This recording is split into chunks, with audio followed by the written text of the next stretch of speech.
Hey everybody, Dean here with my inaugural review of the Benchmade 537 Bailout. Quick introduction, I have always been a fan of cutlery in various forms. Recently, I've been, I started with the search for kind of like the perfect everyday carry knife and turned pretty quickly into a knife addiction. It's a problem that afflicts us all, right? And so I decided, what the heck, I'm super into this. I might as well try my hand at making review videos. So we'll see how it goes. Let's get into it. All right, the Benchmade Bailout. The first thing you'll notice is a striking similarity in looks to the Benchmade Bugout. They're very similar knives, obviously. The main difference is the Tonto blade, different blade steel. This is 3V versus S30V. And the handle on the Bailout is actually a little bit wider than the Bugout and feels slightly better in my hands, but grip is completely subjective, obviously. It has this little nub for your thumb to where if you were stabbing into something, that would kind of stop your hand from moving forward, whereas the Bugout is completely flat. Also, the lanyard hole goes straight through the handle in the Bugout, and on the Bailout, it has this pommel with the lanyard hole in that. I prefer that because it's a space-saving design, and also when you are carrying the Bailout, it kind of awkwardly just sticks out of your pocket with that. So not a super big fan.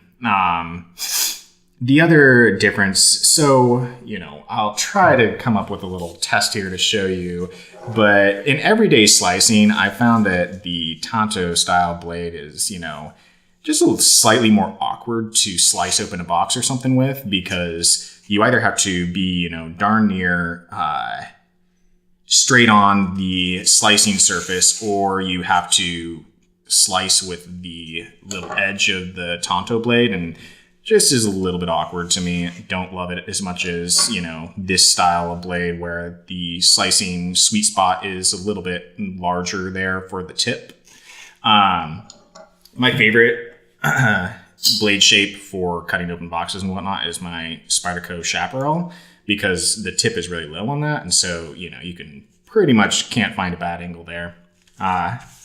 So fit and finish, mine came slightly off center. It favors the right hand side a little bit, which is okay for me because I'm right-handed. So when I go to flick it open, if anything, I'm going to push the blade off center to the left when I'm pushing on the, the thumb screw. So not a huge issue, but man, I wish that these things would come perfectly centered. The other thing too is that the sharpening job on it is pretty bad. I can show you a cut test real quick.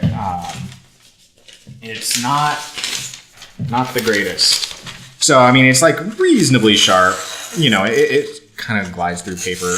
Not like the best I've ever seen. But more than that, it's just, you can tell that it, basically like they hit it with like a grinder or something and then called it good, It's not a polished edge at all, which for a knife at this price point, I kind of would expect that it came a little bit, more polished, but your results may vary.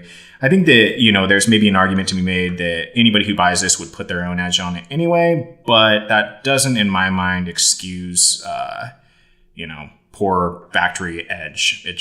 I'd like it to arrive sharp. So going back to the 3V steel, this thing seems to kind of have a little bit of an identity crisis problem with.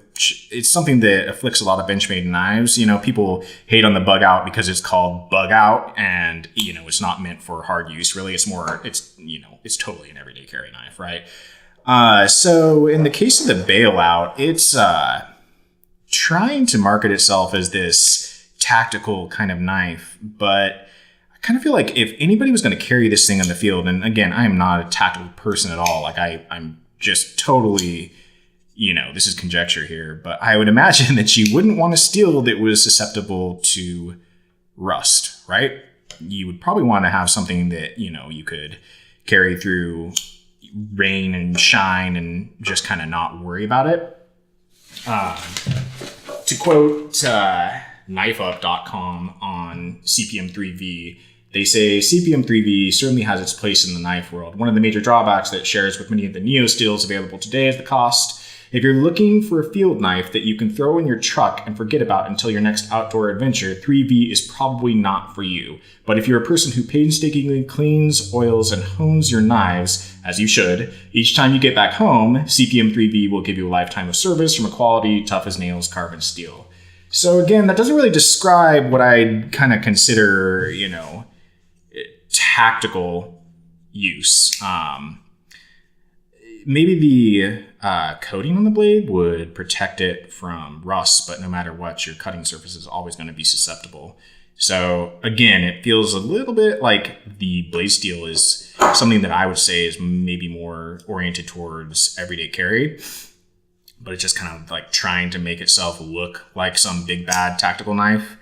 That's just my impression. So overall, my feeling on it is I bought it because, number one, because I'm a knife junkie, let's face it. And then number two, because I really enjoy my bug out. And I was like, hey, like a new bug out type knife, I'm into that. And I do think it looks pretty awesome. I like the black handle and the gray blade.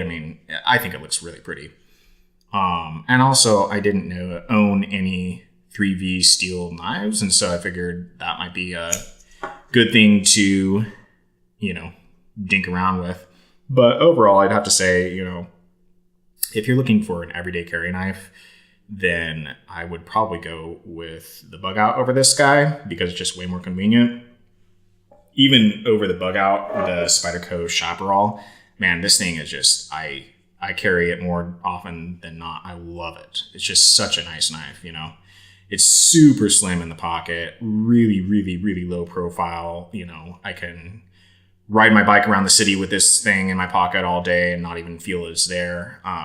And the blade shape just lends itself very, very, very well to the type of slicing I do. Obviously, one of the major disadvantages, or I don't know if I'd call it major, one of the considerations is that you can't really close it single-handedly unless you kind of have to put it against a surface like that and then turn it around like so. So it's more of a two-handed operation to close it, but the ergonomics in almost every other way are so good that, it more than makes up for it. So yeah, I'd say for the price, I don't know if I'm a fan, but I'll carry it a little bit more and see if I change my mind. Anyway, let me know what you think. Am I completely full of hot air? Am I out to lunch? Probably so, unfortunately. But be kind. This is, after all, my very first attempt at making a knife review. So hopefully you found something useful or interesting, and have a great day.